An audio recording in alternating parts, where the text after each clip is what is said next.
Olá, seja muito bem-vindo, seja muito bem-vinda. Meu nome é Ives Dantas, professor de Física, e hoje nós vamos fazer uma aula fantástica, tá? Nós vamos falar sobre alavancas, conteúdo muito importante para a prova do Enem e também para você que está fazendo curso de saúde na disciplina de Biofísica, cobra muito essa disciplina. Fisioterapia, educação física, medicina, enfermagem e todos aí o curso de saúde pegam essa disciplina fantástica.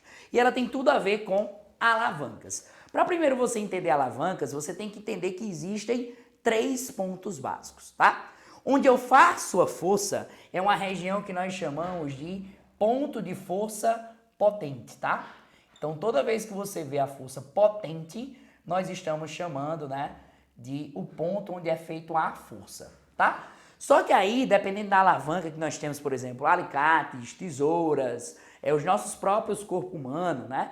A gente vai ter uma situação onde, além da força potente, nós vamos ter uma resistência àquela rotação, tá? Essa resistência a essa rotação nós chamamos de força resistente, tá? Então, para vocês diferenciarem bem, eu vou chamar o ponto de força potente de P e o ponto de força resistente de R, beleza? Ives, qual é o outro fator além disso? A gente tem que ter como é uma alavanca, quer dizer que ela gira, tá? Então, se ela gira, ela tem que ter um eixo. Esse eixo, ele pode ser chamado de apoio, de ponto fixo ou eixo de rotação. O mais comum, tá, é ponto fixo na prova do Enem.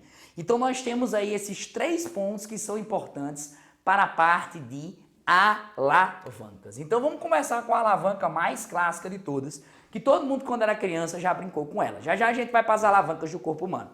Mas a mais simples de todas, que todo mundo já brincou, é a famosa gangorra, né? Então vamos pegar uma gangorra. Nessa gangorra nós temos aqui algumas situações, né? A primeira delas, nós temos uma criancinha que está sentada aqui.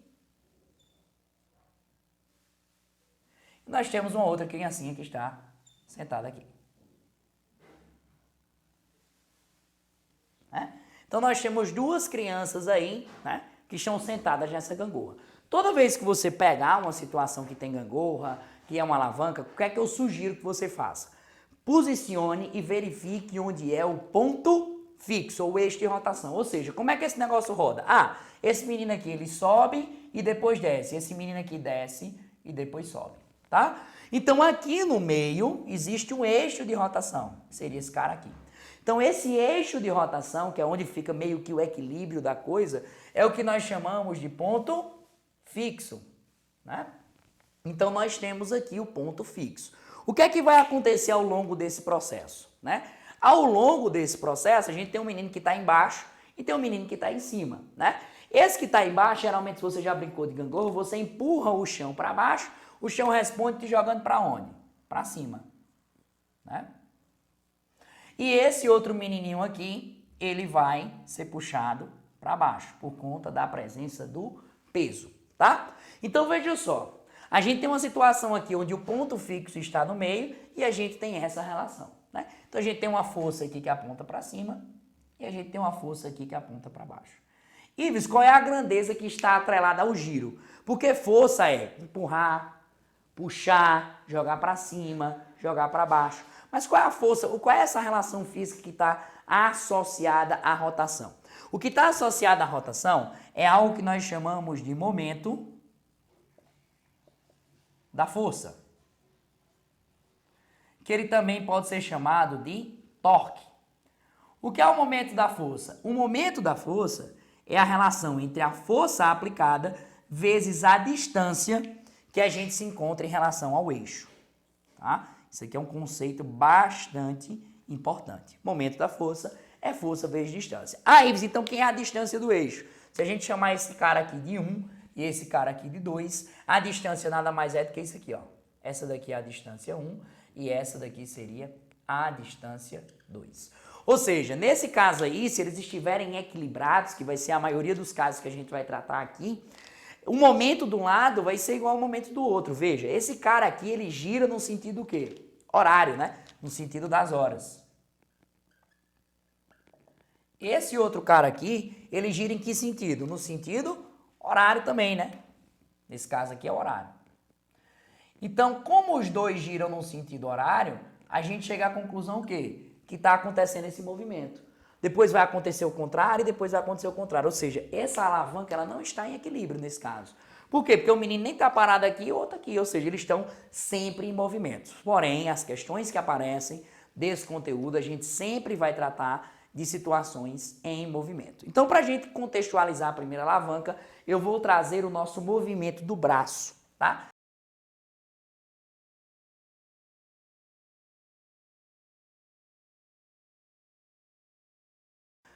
Vamos lá. A primeira alavanca que a gente vai analisar é o movimento do bíceps, o fato de você levantar algo assim. Quando a gente levanta algo assim, né, ou a gente sustenta, a gente está exercendo uma força. Por exemplo, eu estou segurando o banco aqui, eu estou exercendo uma força no meu bíceps. Veja, existem pontos bem importantes, né? Primeiro, a força é feita por quem? A força é feita por bíceps. É tanto que quem malha bíceps, malha assim, né? Então aqui é onde se encontra a força o quê? A força potente. Tá? Então aqui é onde é aplicada a força potente, né? Em contrapartida, a gente tem um peso aqui, esse peso tem uma certa massa. Então ele resiste ao movimento. É tanto que quanto maior for o peso lá da academia, mais difícil vai ser da gente subir, ou seja, a resistência é maior. Então aqui a gente tem uma resistência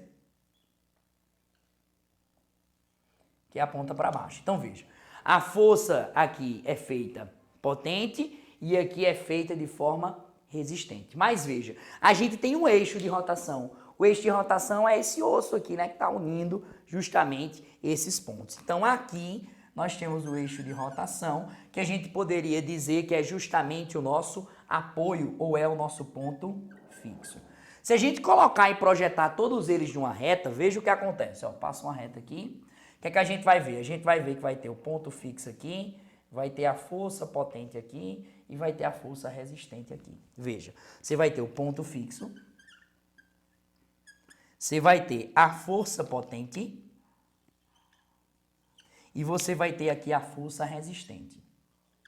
Fazendo essa análise, verifique que a força potente está entre o ponto fixo e entre a força resistente no movimento do bíceps. Qual é a conclusão que a gente chega nesse caso?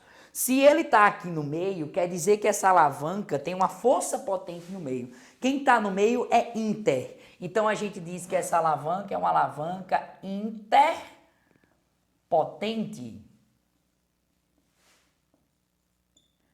Ives, o que é que significa dizer interpotente? Interpotente quer dizer que a força potente está no meio. Então, o movimento do bíceps é uma alavanca interpotente, tá? Que a gente tem aí justamente a potência sendo aplicada no meio. Olha que interessante, né? Bom, então nós já conhecemos o primeiro tipo de alavanca. Geralmente os problemas estão interessados em saber se você consegue reconhecer os tipos de alavanca. Se não, é uma questão para você calcular o momento de uma força. Mas o princípio de alavanca é você saber classificá-las. Saber se é interpotente, interresistente ou interfixa. Então nós vimos o primeiro, que é interpotente, ou seja, quando a força potente está no meio, tá? Tá, Ives, mas se eu não quisesse o movimento do bíceps, eu quisesse o movimento do tríceps. Então o tríceps é essa parte aqui de trás. E quem já malhou alguma vez na vida sabe, né, deve ter feito um exercíciozinho de uma corda, que tem uma cordazinha amarrada numa polia e você puxa e faz esse movimento de jogar para baixo. E aí, ó, a gente pega o tríceps, né? Tá puxando uma corda e fazendo justamente esse movimento. Se ele tá puxando uma corda, gente, o que é que acontece quando ele puxa a corda? Ah, o tempo todinho a corda tá puxando ele para onde? Para cima, né? Então a força resistente nesse caso aqui, ela aponta para cima, tá? Então a força resistente ela aponta para cima. O ponto fixo continua sendo aqui no cotovelo, certo? Porém, a força agora que eu faço potente é nesse cara. A força potente é justamente para onde? Ó, para baixo. Se você fizer esse movimento aqui, você vai sentir o seu tríceps fazer isso. Então a força potente, ela tá aqui para baixo. Então veja, agora eu estou fazendo o movimento do tríceps, que é muito diferente do movimento do bíceps, né? Tá, Ives, e que tipo de alavanca é essa? Pronto, vamos lá. Qual é a estratégia sempre? Passa um traço e projeta. Ó, força potente está aqui, ponto fixo está aqui, força resistente está aqui. Então, ó, aqui a gente tem força potente, aqui a gente tem ponto fixo e aqui a gente tem força resistente, ó. Qual é a conclusão que eu chego no final das contas aqui do movimento do tríceps? O movimento do tríceps, o que é que a gente avalia? Que a força potente está do lado, a força resistente está do outro e o ponto fixo está no meio. Agora que o ponto fixo está no meio, quer dizer que é inter, né? Nesse caso o quê? Fixa. Ives, por que é interfixa? É interfixa porque nesse caso é o ponto fixo que está no meio. Então, a alavanca interfixa é aquela em que o ponto fixo está justamente no meio, beleza? Então, movimento do bíceps é interpotente, movimento do tríceps, que é o de trás, é interfixa, tá? Então, a gente já viu, considerando a interpotente, a interfixa e fica faltando qual? A força resistente, né? Bom, Ives, e aí, como é que a gente vai ter essa interresistente? Bom, para mostrar a interresistente, eu vou mostrar para você o famoso corpo humano, mas não, né? Corpo humano a gente já mostrou o braço, tal, etc. Vou mostrar algo que é bem prático.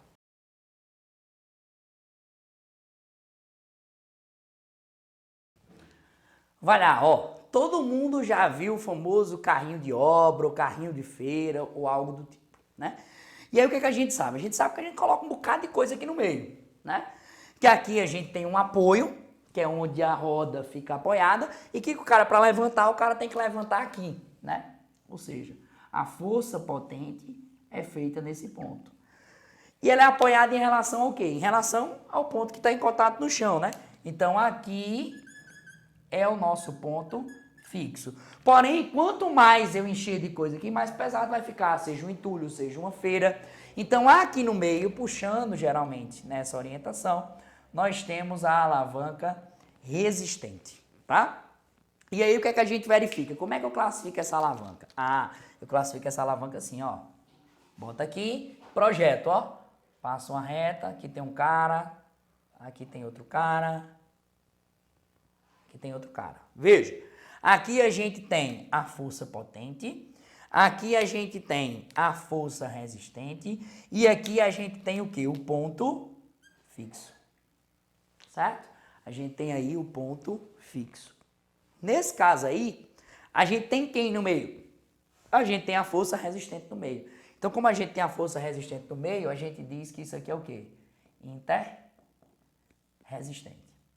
Aí eu queria fazer uma observação em relação a essa alavanca interresistente para você ver uma coisa. Se esse corpo estiver em equilíbrio, quer dizer que a força que gira para um lado cancela a força que gira para o outro. O que é giro mesmo? O giro é o momento da força.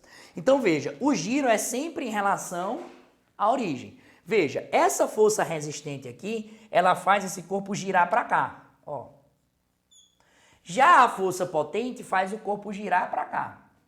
Veja só, o giro da força resistente, ou o momento da força resistente, ele seria no sentido anti-horário, né? Seria no sentido anti-horário.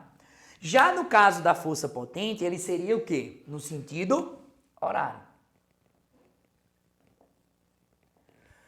Para eu ficar segurando só o carrinho, sustentando o carrinho, eu preciso que o que eu tiver de giro no resistente, eu tenha na potente. Para o que está girando no anti-horário, cancelar o que está no horário, né? É isso, é. Então, a gente já viu a alavanca interresistente. Então, qual é a relação que eu chego em relação a isso daqui? Então, vamos lá, ó.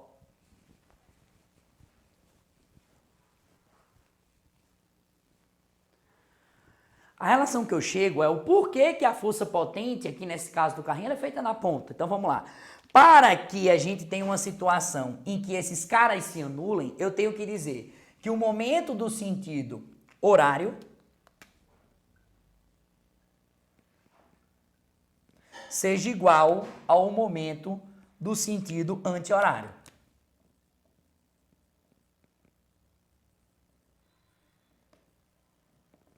Por quê? Porque se o que gira num sentido cancela o que gira para o outro, quer dizer que esse negócio não gira.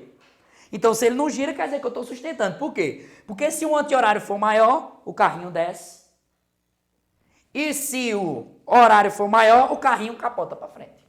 Não é isso? Então, o que, é que a gente chega à conclusão? Quem é o momento do horário? É a força potente vezes a distância da força potente em relação ao eixo. Que isso seria igual ao anti-horário, é a força resistente vezes a distância da força resistente em relação ao eixo. Aí veja só, a distância da força resistente é essa daqui, ó. Porque é sempre em relação ao eixo. Já a distância da força potente é essa daqui, ó. Que é em relação ao eixo. Qual é a conclusão que eu chego? Que a distância da potente é maior do que a distância de quê? Do que a distância da resistente. Tá, Ives, mas isso aqui me ajuda em quê? Veja só. Agora você vai entender por que a alça do carrinho de mão é na ponta. Ó, grandezas multiplicativas, elas são inversamente proporcionais. Ou seja, se um é maior, a outra é menor. Veja, força e distância são inversamente proporcionais. Força e distância são inversamente proporcionais. Grandeza vezes grandeza dando constante são inversamente proporcionais. Qual é a conclusão que eu chego? Bora lá. Ives, distância de R é o quê? Menor. Então a força de R é o quê? Maior. Distância de P é o quê? Maior. Então a força que eu tenho que fazer em P é o quê? Menor. Qual é a conclusão que eu chego? Que eu posso calcular muito entulho aqui, muita feira, qualquer coisa que eu quero colocar aqui dentro do carrinho de mão. Eu posso colocar um grande peso ali, certo? Um grande acúmulo. E eu vou precisar fazer uma menor força. Ou seja, se aqui eu faço 10 N, aqui eu não tenho que fazer 10, eu tenho que fazer menos. Por conta dessa relação da distância. Então, o que é que isso facilita pra gente? Isso facilita o nível da coisa ao sentido da gente não ter que fazer um esforço. Por exemplo, imagina eu ter que pegar 100 newtons assim. Nossa, ia ser muito difícil. Então, a estratégia é que eu consiga pegar o quê? Menos do que 100 e consiga carregar aquele mesmo peso, utilizando esse conceito da alavanca interresistente. Então, o que é que nós falamos nessa aula de hoje? Nós falamos sobre os tipos de alavancas, quando a força potente está no meio, é interpotente, quando o ponto fixo está no meio, é interfixo. Então, a gente falou do bíceps, do tríceps e o carrinho de mão interresistente, é quando a força resistente está no meio. E aí, para você achar, você sempre faz essa jogada nessa reta. E agora a gente só fez mostrar por que a força potente ela está mais distante do eixo do que a força resistente. Por que o carrinho de mão é assim? Que é justamente para a gente fazer um menor esforço carregando um menor peso, tá? Como a distância de P é maior do que a distância de R, a gente chegou à conclusão de que o peso é menor, do que R. Porque distância e força são grandezas inversamente proporcionais, considerando o momento constante, beleza? Fico muito feliz em ter tido você até aqui, tá? Um grande abraço e a gente se encontra nas nossas próximas aulas.